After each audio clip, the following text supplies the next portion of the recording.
Bom dia, povo de Deus, quinta-feira da segunda semana do Tempo Comum, 21 de janeiro de 2021. A nossa reflexão de hoje é a partir de Hebreus 7, de 25 até o 8, 6 e de Marcos 3, de 7 a 12. Um dos temas significativos em relação ao sacerdócio é a questão da mediação. E, para tanto, nos sirvamos uma vez mais da teologia do cardeal Vagnois, que nos diz: a finalidade essencial do sacerdócio sempre foi a de realizar uma mediação entre Deus e a humanidade. Isso é verdade no Primeiro Testamento e verifica-se mais ainda no Segundo Testamento. A mediação requer, por parte do sumo sacerdote, uma dupla relação com a humanidade e com Deus. No sacerdócio antigo, a relação com os homens não tinha problemas, de vez que o sumo sacerdote era um homem como os outros, membro da família humana, sujeito às mesmas fraquezas dos outros homens. Não se concentrava a atenção sobre essa primeira relação com a humanidade, mas concentrava-se totalmente na segunda, que se devia estabelecer e manter com Deus. As cerimônias rituais eram praticadas com este fim: colocar o sumo sacerdote em união com Deus, elevá-lo até Deus, torná-lo agradável a Deus. As separações exigidas constituíam a inevitável contrapartida desse empreendimento, pois não se concebia a união com Deus sem a necessária ruptura com as realidades terrestres. Na realidade, porém, os ritos não alcançavam sua finalidade. Não tinham eficácia positiva para unir realmente a Deus o sumo sacerdote, que permanecia imperfeito, manchado pelo pecado. No final das contas, a única eficácia das prescrições rituais era negativa. Estas separavam o sumo sacerdote dos outros homens, pois para avançar no santuário ele devia estar só, separado dos homens e incapaz de abrir um caminho até Deus. Não realizava efetivamente a função de mediador. A inversão desta situação foi efetuada por Deus no mistério de Cristo. Relação com a humanidade e com Deus foram levadas simultaneamente, uma através da outra, à sua perfeição. O Cristo se fez solidário com a humanidade e cumpriu, assim, a vontade do Pai. Filho de Deus e irmão universal de toda a humanidade, o Cristo é o mediador perfeito. O que do sacerdócio antigo é rejeitado são as limitações e não a intenção fundamental, porque esta, ao contrário, encontra sua verdadeira realização em Cristo. De fato, somente Cristo, nesta perspectiva, pode ser chamado sacerdote, do qual todos os demais sacerdócios derivam e dependem. Marcos 3, de 7 a 12. Marcos hoje nos mostra como a boa nova de Jesus ia ganhando terreno. Quando ele e os discípulos foram para a beira-mar, uma imensa multidão vinda da Galiléia, da Judéia, de Jerusalém, da Idumeia e além Jordão e das cercanias de Tiro e de Sidom.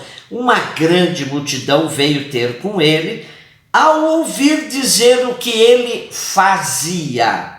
Interessante observar que Marcos salta a Samaria, pulando da Galiléia para a Judéia, revelando que ainda era grande o preconceito contra a Samaria.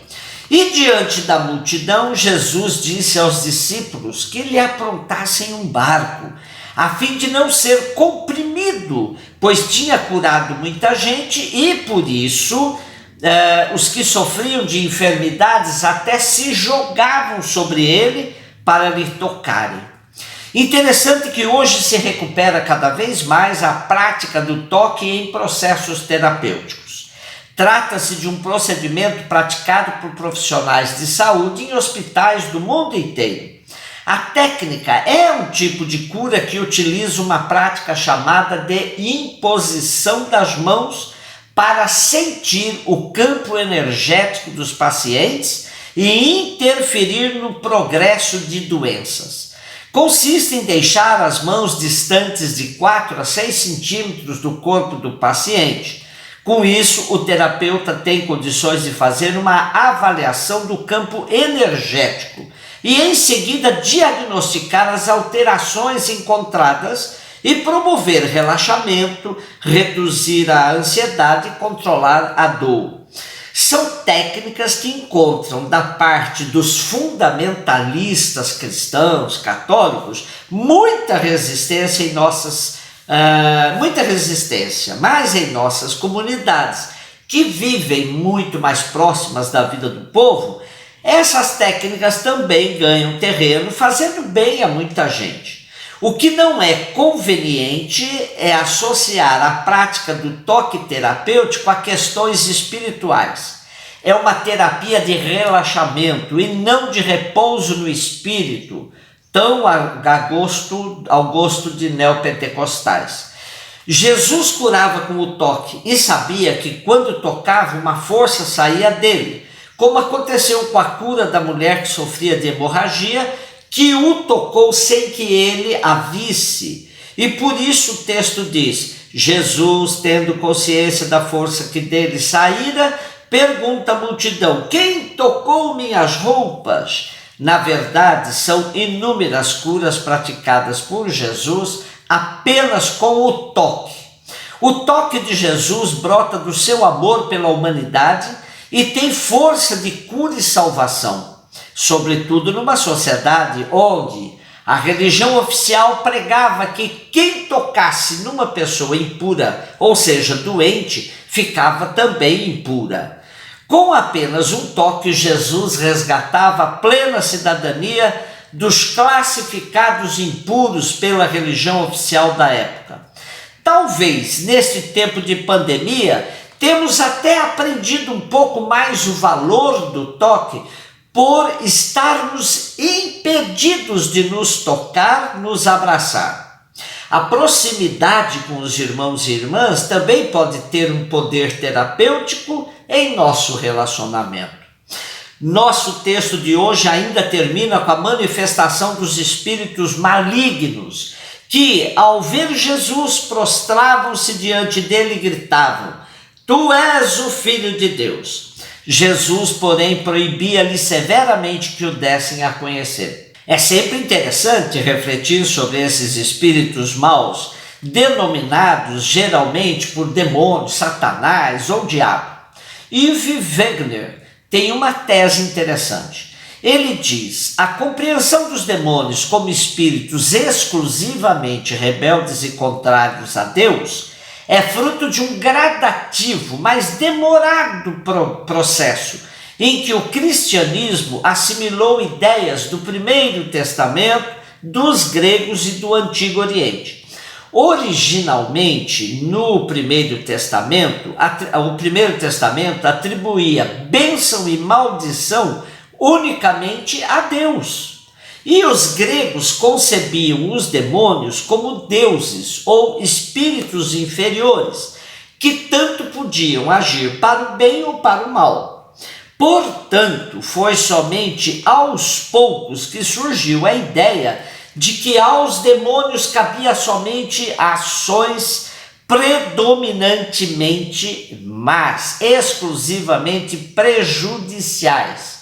Essa ideia ela se tornou mais dominante nos 3 séculos anteriores à era cristã, mas vai determinar decisivamente o entendimento vigente na época de Jesus. Vários fatores contribuíram para esse entendimento exclusivamente negativo da ação dos demônios e foram além da influência do pensamento filosófico grego e naturalmente também da cultura popular predominante.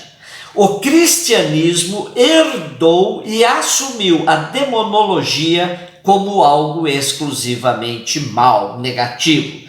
Uma atribuição de funções positivas a espírito, o cristianismo exclusivamente fala de anjos. A atribuição a demônios de males ocorridos, a pessoas ou à natureza em forma de doença, possessão, catástrofe, praga, desempenhava funções pertinentes para as perguntas e os questionamentos que de fato levantavam.